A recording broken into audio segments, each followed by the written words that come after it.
이번 주 계속해서 잠언 말씀 보고 있습니다. 잠언은 우리에게 지혜롭게 사는 법을 가르쳐 줍니다. 삶과 믿음 사이의 갈등 속에서 어떻게 살지 길을 보여줍니다.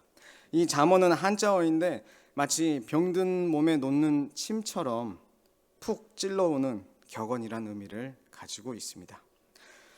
한국에서 주로 우리 국내에서 오늘 본문은요, 사업을 운영하는 분들을 위해 설교되는 종종 사용되는 본문이기도 합니다. 저울과 추에 대한 내용, 또 다른 사람과의 관계, 또 재물에 대한 내용 등이 나오기 때문에 적절한 것 같습니다.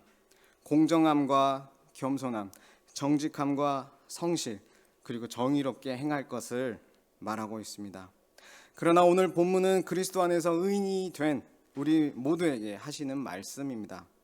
1절에 공평한 추, 2절에 겸손한 자, 3절에 정직한 자, 5절에 완전한 자, 흠이 없는 자 이렇게 등장하는데, 오늘 본문은 시편 1편과 많이 닮아 있다는 개인적인 발견을 제가 어제 했습니다. 시편 1편이 복 있는 자에 대한 내용이라면 오늘 본문은 모두 지혜 있는 자에 대한 내용인 것입니다. 시편 1편처럼 지혜 있는 사람은 이렇게 시작하진 않지만 시편 1편처럼 지혜 있는 자와 없는 자를 대조해서 밝히고 있습니다. 또한 4절에 심판의 날, 즉 진노하시는 날, 결산의 때가 있음을 알려주고 있습니다. 오늘 본문 통해서 하나님께서 말씀하시는 지혜 있는 사람이란 어떤 사람이며 어떻게 지혜로울 수 있는지 살펴보고자 합니다. 먼저 어떤 사람이 지혜 있는 사람인지 보겠습니다. 1절 말씀, 속이는 저울은 여호와께서 미워하시나 공평한 주는 그가 기뻐하시느니라. 고대 근동에서 물건을 사고 팔 때 저울에 무게를 달아서 팔았습니다.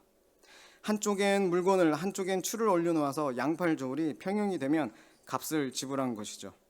그런데 여기서 속임이 발생했습니다. 저울 자체도 조작하지만 무게를 다는 추를 2개 가지고 매매에 임하는 것이죠. 물건을 살 때는 무거운 추를,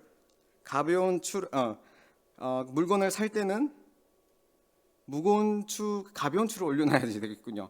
가벼운 추를 올려놓아서 더 물건을 많이 내가 얻을 수 있도록 하고, 또 물건을 팔 때는 헷갈리기 시작하네요. 물건을 팔 때는 가벼운 추를 올려놔가지고 값을 무거운 추인가요? 헷갈리기 시작합니다. 그래서 아무튼 내 유익을 위해서 무거운 추, 가벼운 추를 쓱쓱 바꿔가지고 올려서 유익을 더 취하는 것이죠. 중요한 건 하나님께서는 이렇게 속이는 것을 미워하신다고 말씀하신다는 것입니다. 여기서 미워하다는 말의 원어의 뜻은요, 가증히 여기다, 토해내다라는 뜻을 가지고 있습니다. 자신 안에 들어온 무엇이 너무 싫어서 토해내는 것이죠. 세상은 이렇게 이익을 남기는 것이 지혜라고도 말하지만 너무 일상적이고 그게 이렇게 당연한 듯이 여겨지지만 성경은 분명히 말합니다. 틀렸다고 말이죠. 왜냐하면 세상 다 그래도 하나님은 그런 분이 아니시기 때문입니다. 2절부터 이어지는 교만함, 사악한 자의 패역, 악한 자의 악은 모두 하나님께서 받으실 수 없는 것들입니다. 하나님과 어울리지 않습니다. 이 모든 것들은 하나님뿐만 아니라 다른 사람과의 관계도 아프게 하기 때문에 하나님은 우리에게 이렇게 살기를 바라지 않으시는 것입니다. 그러나 우리는 지혜롭지 못하죠. 다른 사람을 속이고 스스로 속이고 삽니다. 욕심에 타협합니다. 내 유익을 위해서 다른 사람들을 움직이기여야 하죠. 그렇기 위해서 속입니다. 자신 스스로를 높이느라, 즉 교만해져서 다른 사람을 낮게 보아서 속이는 때도 있습니다. 다른 사람 앞에서는 나는 정직한 척, 성실한 척 속입니다. 어떨 때는 자기 자신을 속였기에 본인도 모릅니다. 부패한 것이죠.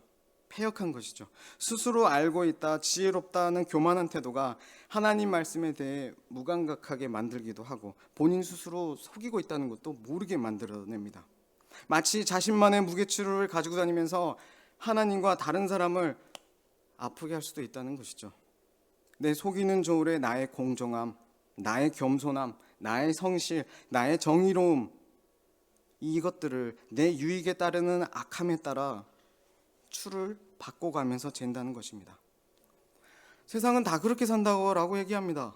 뭐 그렇게 사는 거지 뭐. 우리 인생 그런 거 아니야? 라고 얘기하죠. 심지어 다른 믿는 사람도 그렇게 산다고 얘기합니다. 저기 어떤 교회 장로는, 저기 어떤 교회 집사는 내가 그런 거 봤어. 다 그래. 그러나 세상에 속거나 나 스스로 속지 말아야 합니다. 지혜 있는 자는 속거나 속이는 자가 아닙니다. 지혜 있는 자는 교만하지 않습니다. 그렇다면 어떻게 우리는 지혜 있는 사람이 될 수 있을까요? 오늘 아침 우리에게 경계하라는 말씀을 주신 하나님이 계십니다. 이 하나님의 말씀이 너무 중요합니다. 마치 병든 우리를 말씀의 침으로 찔러 가르쳐 주시는 것이죠. 시편 1편의 말씀처럼 말씀으로 우리를 살리십니다. 말씀으로 우리를 지키십니다. 말씀을 읽지 않으면, 묵상하지 않으면 우리는 복 있는 자도 지혜 있는 사람도 될 수 없습니다. 말씀의 뿌리를 내리십시오.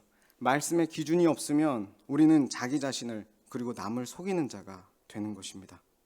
나아가 말씀하시는 하나님과의 관계를 새롭게 하십시오. 우리에게 사랑으로 말씀하시는 하나님을 사랑함 없이, 경외함 없이는 하나님 말씀을 나의 무게추로 삼지 않습니다. 이때 그렇지 않았던 삶을 돌이켜야 되고 청산해야 합니다. 이때 하나님과의 관계가 우선하여서 그 하나님께로 다시 돌아가려는 마음과 청산하려는 마음이 생겨야 합니다. 그리고 나서야, 이 회개 이후에야 우리는 하나님 말씀을 나의 무게추로 삼을 수 있는 것입니다. 만약에 하나님의 말씀이 나의 무게추가 아니라면 우리는 불안해질 것입니다. 왜냐하면 하나님 말씀같이 반석은 없거든요. 내가 만들어낸 것들은 나를 언제 흔들고 나를 무너뜨릴지 모릅니다. 그래서 우리는 오늘 써있는 말씀처럼 하나님 말씀으로 살지 않게 됐을 때 재물을 의지하게 됩니다. 하나님 앞에 서는 날이 있다는 사실보다 당장 내 손에 있는 것을 더 믿게 되는 것이죠. 4절은 이것을 설명합니다. 그 진노의 날, 하나님의 그 심판의 때가 있다는 것. 그럼에도 뭐라고요? 재물을 언급하는 건 이 때문입니다. 잠언이. 하나님보다 재물을 의지하는 우리의 어리석음을 얘기해 주고 있는 것이죠. 그래서 우리에겐 회개가 필요합니다. 회개함이 없이 하나님의 말씀이 내 기준이 될 수가 없습니다. 말씀은 또 하나의 무거운 추가 될 뿐입니다. 오직 유일하게 내 삶의 중심이 되어줄 추, 하나님의 말씀이라는 추만 하나 가지고 있을 때 우리는 유혹에 흔들리지 않습니다.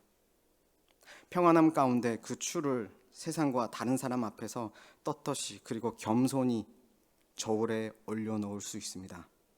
이때 우리의 삶은 하나님의 나라의 법이 어떤 법인지 세상에 드러내게 되는 것이죠. 오늘 4절 다시 한번 보겠습니다. 하나님께서 진노하시는 날, 심판의 날이 있음을 말씀하셨습니다. 우리가 이 땅에 어떻게 살았는지에 대한 결산의 때가 온다는 것이죠. 심판날에 각 사람은 홀로 서서 자신의 한 모든 행동에 해명해야 할 책임이 있습니다.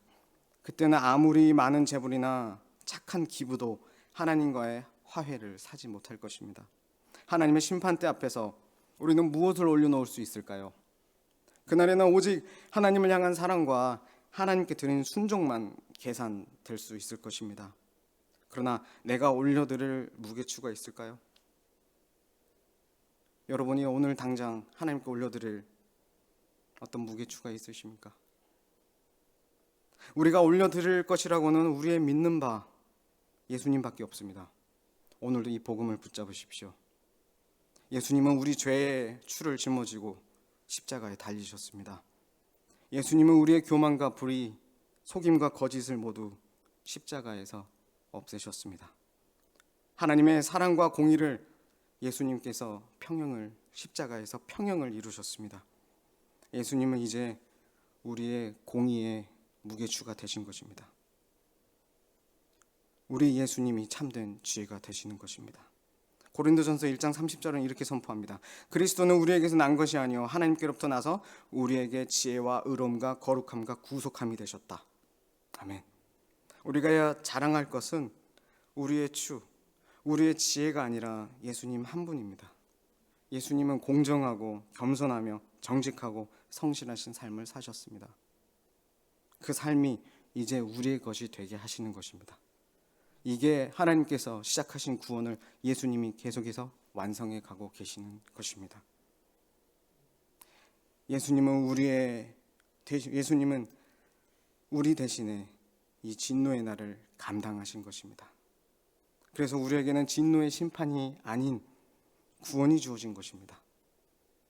하나님은 이 은혜에, 이 사랑에 오늘도 우리가 반응하여 나아오기를 바라십니다. 말씀 맺으려 합니다.